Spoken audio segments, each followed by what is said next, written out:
Ladies and gentlemen, today I'd like to share a big idea with you. In fact, I believe it could be one of the biggest ideas of the 21st century. It's an idea that could unite politicians from the left to the right in fixing our broken social security system. It's an idea that could give dignity to millions and accomplish what we should have accomplished long ago, especially in our rich and wealthy countries, eradicating poverty. But first, I have to be honest with you. It's actually not my idea. No, in fact, it's the idea of this man, Thomas Paine, who sadly wasn't able to make it today because, well, he died 200 years ago. But it was also the idea of these guys, some of history's greatest thinkers. Now I can hear you think, what kind of idea could unite men so different, such as the civil rights campaigner Martin Luther King on the one hand, and the free market economist Milton Friedman on the other hand? What kind of idea could unite thinkers so different, such as Thomas Paine, who thought that the government is the solution to most of our problems, and on the other hand, Friedrich von Hayek, the Austrian economist, who said that, well, the government is in fact the problem most of the time. What is this idea that goes against the spirit of our times, right through the old political divisions between the left and the right? What is this great idea, this utopian idea that so many of history's greatest thinkers have been dreaming about for centuries, yet which has failed to come true so far? Well, some people call it the citizen's dividend. Other people call it the basic income. Now, I like to call it free money for everyone. Now, that sounds good, right? I know it obviously also sounds like a utopian fantasy, something that will never come true, especially not in our lifetime. But I want to remind you beforehand, utopias have a tendency of coming true. Just think of how the end of slavery, equal rights for men and women, and democracy, they were all regarded as impossible ideals once. But in history, there is something called progress. So let's start with a simple, basic question. What is the basic income? Well, it is a monthly grant, enough to pay for your basic needs, food, shelter, education, that's it. Now, some of you might ask, don't we have this already? Isn't there something called social security? Don't we have the welfare state? Well, yes, but the basic income is something entirely different. In the first place, it's universal. So everyone would get it. Whether you're a billionaire or a beggar, whether you're a man or a woman, whether you're employed or unemployed. The basic income is a right as a citizen of your country. Moreover, it's also unconditional. So you'll get it no matter what. No one's going to tell you what you'll have to do with it. No one's going to tell you what you have to do for it. The basic income is not a favor, but it's a right. Just like, for example, the freedom of speech is a right as well. But most importantly, in the past few decades, in the past 30 or 40 years, it has become more than just an idea. Free money for everyone is more than just an idea nowadays. It has become a proven idea. As you can see on this map, there have been experiments. This map is from 2012, by the way.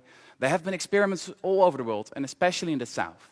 From Mexico to Brazil, from South Africa to India, researchers and governments have experimented with giving people free money. This map shows all the cash transfer programs, as they call them, that reach at least 5,000 individuals.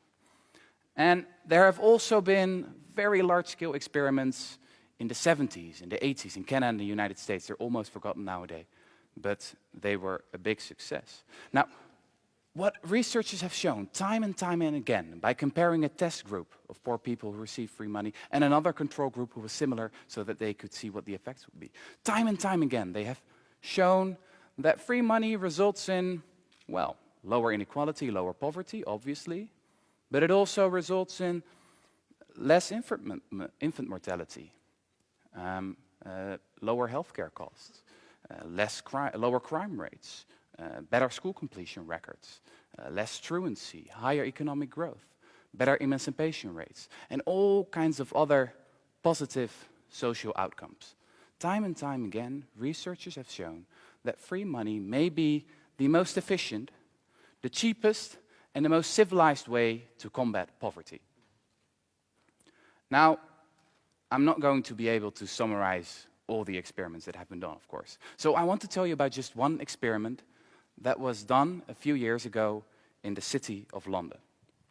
Now, this was an experiment with some homeless men. To be exact, 13 homeless men that lived on the streets of London. They were street veterans. Some of them had been living on the cold tiles of the Square Mile, which is the financial district of London, for more than 40 years. And I have to mention, their presence was far from cheap. Think of healthcare costs, legal costs, policing costs. These men were costing the British taxpayers hundreds of thousands of pounds every year. So everything had been tried at that point, and it was time for something new. In the spring of 2009, a local charity decided, well, why not try free money instead? So each of the homeless men received £3,000, cash, no strings attached. They were completely free to decide whatever they wanted to do with the money. The only question they had to answer for themselves was, what do you think is good for you? Counseling services were completely optional. Now, of course, most of the aid workers, they didn't have high expectations. They thought that, well, the men are probably going to spend the money on alcohol or drugs or gambling or something like that. But then something amazing happened. What happened in the first place is that the men turned out to be extremely frugal with the money they received. At the end of the first year, only £800 had been spent on average. And where did they spend it on? Well, a phone or a passport or a dictionary. Each of the men had his own idea of what would be best for him. Moreover, a year after the experiment had started, the impossible had happened. 7 out of 13 of the men had a roof above their head. 2 more had applied for housing. Some of the men took gardening classes. Another learned how to cook, for example. They visited their children again. And all of the men made plans for the future. It sort of seemed as if the cash had empowered them. Now, I don't know if there's a politician in the room, but a politician would probably ask at this point, well, this is a very interesting story, but what did it cost?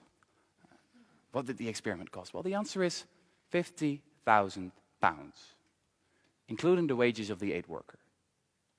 So, in addition to giving at least 7 individuals another shot at life, the project had saved money by a factor of at least 7.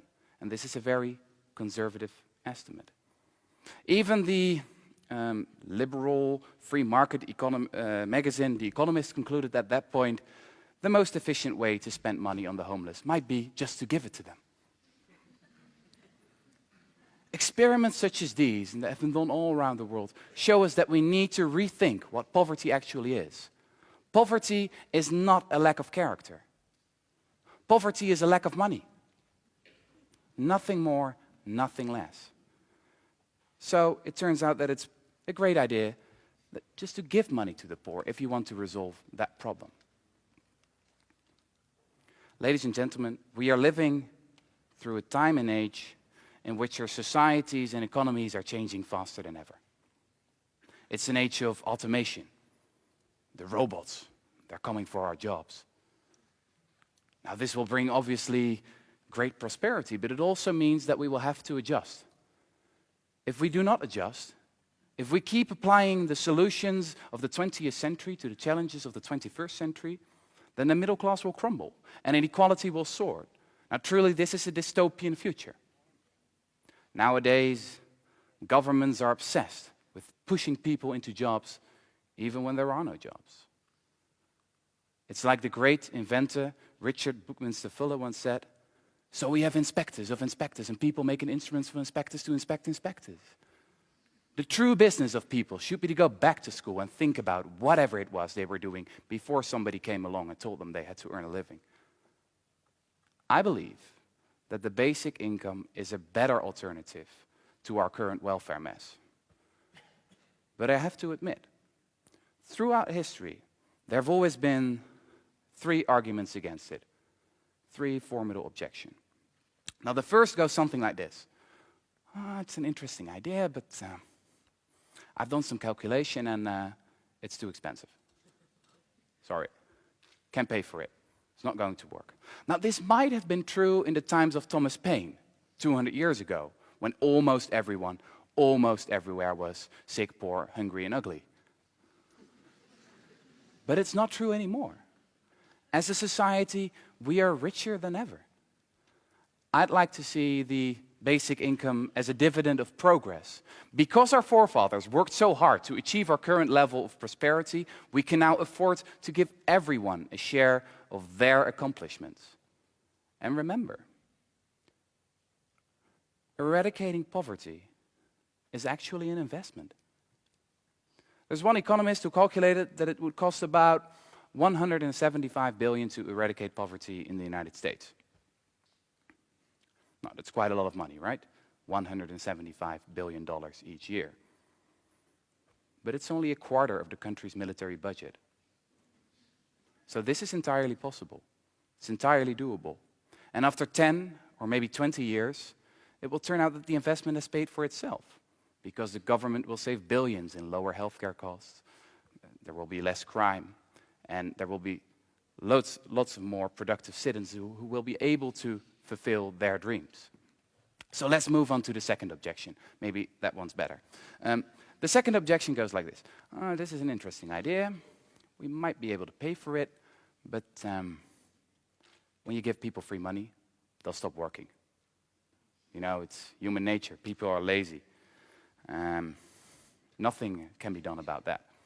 The interesting thing here is that if I would ask each and one of you in this room, would you stop working when I'll give you, about 1,000 euros each month? About 99% of you would say, no, of course not. I've got dreams, I've got ambitions. I'm not going to sit on the couch, no. But if I would ask each and every one of you, what will other people do when they'll receive 1,000 euros each month? I think about 99% of you would say, yeah, other people. Yeah, they'll probably stop working. It's human nature. They're lazy. Well, if that's what you're thinking, I've got some news for you.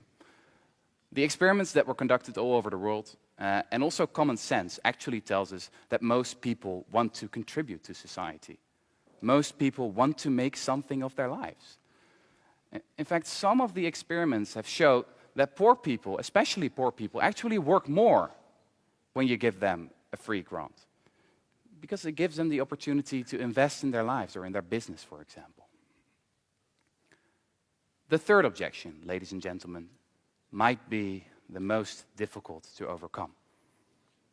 I hear people sometimes say, well, this is a great idea. We might be able to pay for it, and I won't stop working, and maybe they want to. But this is too big. Politicians nowadays, they're too busy with themselves, and it's never going to happen. They're short-sighted. This is just a too big idea. I don't think it's going to happen. Well, if that's what you're thinking, I want to introduce you to this man. You know him, right? This is Richard Nixon, the conservative president, the corrupt president, actually, from the Watergate scandal. Yes, it was this man who almost implemented a modest basic income at the beginning of the 70s in the United States. It almost happened. Actually, his proposal got through the House of Representatives, and it hit the Senate floor, where doubts returned because some of the more progressive senators said, well, this is a great idea, but we want a larger basic income, so we're going to reject this proposal. And, well, we never heard it from again. It's an almost forgotten episode in the history of the United States. But it shows us that, of course, it's possible. Remember, once again, utopias have a tendency of coming true. The end of slavery, equal rights for men and women, democracy, they were all regarded as impossible utopian ideals once. But in history, there is something called progress, however slow and erratic it might be. All we need is a little more patience sometimes. All we need is a lot more collective ambition.